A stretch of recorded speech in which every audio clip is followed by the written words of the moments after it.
தடையின்றி நம் நினைத்த காரியங்கள் வெற்றியடைய மிகவும் எளிமையான ஒரு வழிபாடு. நம் முருக கடவுளுக்கு செவ்வாய் ஓரையில் நெய் தீபம் ஏற்றி வழிபாடு பண்ணும்போது கண்டிப்பாக நம் நினைச்ச காரியங்கள் நடக்கும். 6 வெற்றிலை காம்பு கிள்ளி எடுத்துக்கணும். நல்லா கழுவிட்டு மஞ்சள் குங்குமம் இட்டு மயில் தோகை போல் பித்தளை தாம்பால் தட்டில் அடுக்கி வச்சிடணும். சின்னதா ஒரு அகல் விளக்கு எடுத்துக்கோங்க. சந்தனம் ஃபுல்லா தடவிட்டு மஞ்சள் குங்குமம் வச்சு வெற்றிலைக்கு நடுமத்தியில அகல் விளக்கு வைத்து நெய் ஊற்றி பஞ்சு திரி போட்டு 6 வெற்றிலைக்கான காம்பு கிள்ளணும் இல்லையா, அந்த காம்பையும் அதிலேயே போட்டு நெய் தீபம் ஏற்றி மனமுருகி வேண்டும் போது நினைத்தது நிறைவேறும். இந்த தீபம் ஏற்றுவதற்கு சிறப்பான கிழமை நேரம் பார்த்தீங்கன்னா செவ்வாய் கிழமையில் வருகின்ற செவ்வாய் ஓரையில் ஏற்றுவது மிகவும் சிறப்பானது.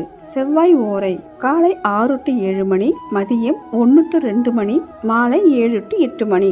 முருகருக்கு செவ்வாய் ஓரையில் நைவேத்தியம் செய்து நெய் தீபம் ஏற்றி வழிபாடு பண்ணும்போது வேண்டிய வரம் கிடைக்கும்.